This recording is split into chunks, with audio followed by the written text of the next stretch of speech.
अवधूत चिंतन श्री गुरुदेव दत्त. श्री स्वामी समर्थ. स्वागत आहे तुमचं स्वामी मराठी या चॅनलमध्ये.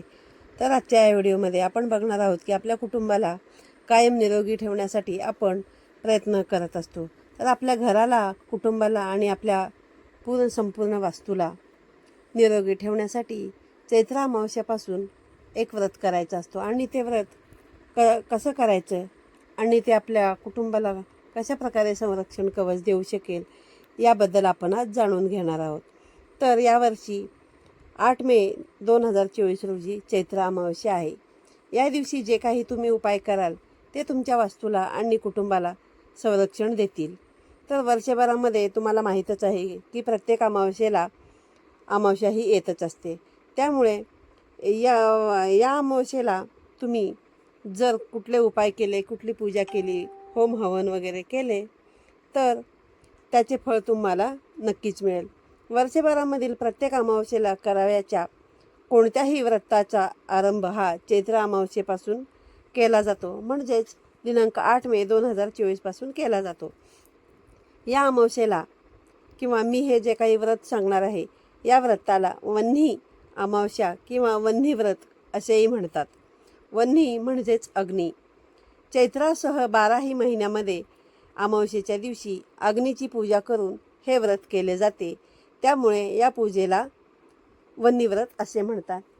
या पूजेमध्ये तिळाचा हवन करायला लागतो.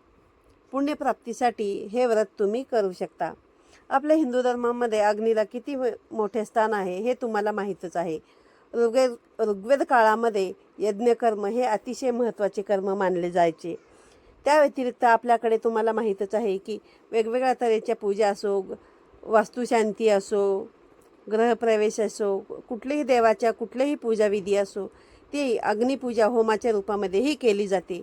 मुंज, विवाहातील होम हवन यासह अग्निहोत्रापर्यंत प्रत्येक धार्मिक समारंभामध्ये अग्नीची पूजा ही केली जाते. जिथे जिथे वेदाभ्यासाचे वर्ग घेतले जातात, जिथे जिथे धार्मिक अनुष्ठान केलेले असते, मठ असतात, अशा प्रत्येक ठिकाणी आजही वन्नीव्रत अगत्याने केले जाते. सर्वसामान्यपणे बऱ्याचशा लोकांना ह्या वन्नीव्रताची संकल्पनाही माहीत नाही, परंतु अग्निपूजेचे खूप फायदे आहेत. जर आपण या व्रताचे फायदे जाणून हे व्रत जर आपण केले तर या व्रताचा आपल्याला नक्कीच फायदा होईल. यज्ञ हा वातावरण शुद्धीसाठी केलेला असतो. विश्वशांतीसाठी शुद्ध वातावरणाची गरज असते. ती या यज्ञानेच साध्य होते. तुम्हाला माहितीच आहे की अस्वच्छ वातावरणामध्ये रोगाणूंची खूप मोठ्या प्रमाणामध्ये वाढ होते. मुळात रोगट वातावरणामुळे शुद्ध हवेच्या कमतरतेमुळे खेळत्या वायूचा संसार होत नाही.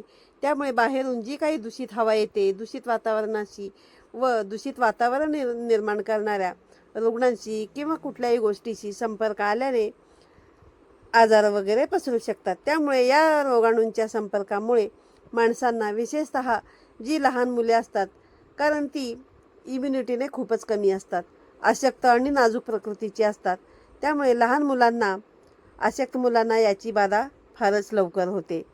यज्ञामुळे जी काही वातावरण निर्मिती होते ती यावरील गोष्टी मी जे काही तुम्हाला सांगितलेल्या आहेत त्या गोष्टींशी संबंधित आहे. बऱ्याच जणांना कसं मोठे यज्ञ करणे हे शक्य होत नाही आणि आताच्या या धकाधकीच्या काळामध्ये तर ते खूपच अशक्य आहे. त्यामुळे त्यांनी नित्य यज्ञ घरातच करावा असे वेदामध्ये सांगितले आहे. अग्नीमध्ये सकाळ संध्याकाळ आहुती द्याव्यात असे अर्थवेदामध्ये सुद्धा सांगितलेले आहे. या नित्य यज्ञालाच अग्निहोत्र सुद्धा म्हणतात, ज्याला वैदिक शास्त्रांचं धर्माचं मूळ म्हटलं जातं. अशा 4 वेदांपैकी ऋग्वेदामधील हा सर्वात पहिला श्लोक. एवढ्या वेदामध्ये अग्निपूजेला महत्त्व दिलं गेलं आहे. अग्निहोत्र म्हणजे काय तर तुम्हाला सोप्या भाषेत जर सांगायचं झालं तर अग्नीमध्ये हवन, यज्ञ, अग्नी, सूर्यदेवाला दिलेली आहुती म्हणजेच अग्निहोत्र. अग्निहोत्र हे नेहमी सूर्योदयाच्या वेळी आणि सूर्यास्ताच्या वेळीच केलं जावं. अग्निहोत्र करताना तुम्हाला अग्निकुंड, शेण्या, तूप, तांदूळ, तुपाची आहुती द्यायला पळ्यासुद्धा वापरल्या जातात. घरातील मोजक्याच परंतु दूषित वातावरणाला अग्निहोत्राने दूर सारता येतं. स्वच्छ व शुद्ध वातावरणाचा परिणाम हा रोगाणूंचा नाश करण्यासाठी तर होतोच, पण मनशांतीसुद्धा प्राप्त करून देण्यासाठी होतो. अग्निहोत्राचे जे काही मंगल परिणाम आहेत विशेषतः वातावरण शुद्धी होते. त्यामुळे आपल्या घरामध्ये जी काही जीवजंतूची रोगांची वाढ झालेली आहे ते कमी झाल्याचे हे आजच्या या विज्ञानाने सुद्धा मान्य केलेले आहे. अमावस्येच्या दिवशी चंद्राची अनुपस्थिती अर्थातच प्रकाशाची अनुपस्थिती म्हणजेच अंधाराचे प्राबल्य.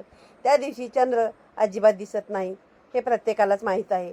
त्यावर प्रकाशाची मात करण्यासाठी दर अमावस्येला वन्नीव्रत हे सुचवलेले आहे. आणि असेही म्हटले जाते की अमावस्येच्या दिवशी हे जे कोणी व्रत करतात ते व्रत केल्याने पुण्यप्राप्ती होईल व आरोग्यवृद्धी होईल. त्यामुळे जर तुम्हाला प्रत्येकाला जर वाटत असेल, त्यामुळे ज्यांना कुणाला हे चैत्र अमावस्याचे व्रत करायचे आहे वन्नीव्रत, ते या अमावस्येपासून करू शकतात किंवा दर महिन्याला येणाऱ्या कुठल्याही अमावस्येपासून या व्रताला प्रारंभ करू शकतात. व्हिडिओमध्ये जी काही छोटी परंतु महत्त्वाची माहिती मी तुम्हाला तुमच्यापर्यंत पोहोचवलेली आहे. व्हिडिओमधील माहिती तुम्हाला जर आवडली असल्यास व्हिडिओला लाईक करा, शेअर करा आणि तुम्ही जर चॅनलवरती नवीन असाल तर सबस्क्राईब करा, जेणेकरून यापुढे येणारे नवनवीन व्हिडिओ तुम्हाला ऐकायला भेटतील व बघायला भेटतील. तर पुन्हा भेटूया अशाच एका नवीन आणि माहितीपूर्ण व्हिडिओमध्ये. श्री स्वामी समर्थ.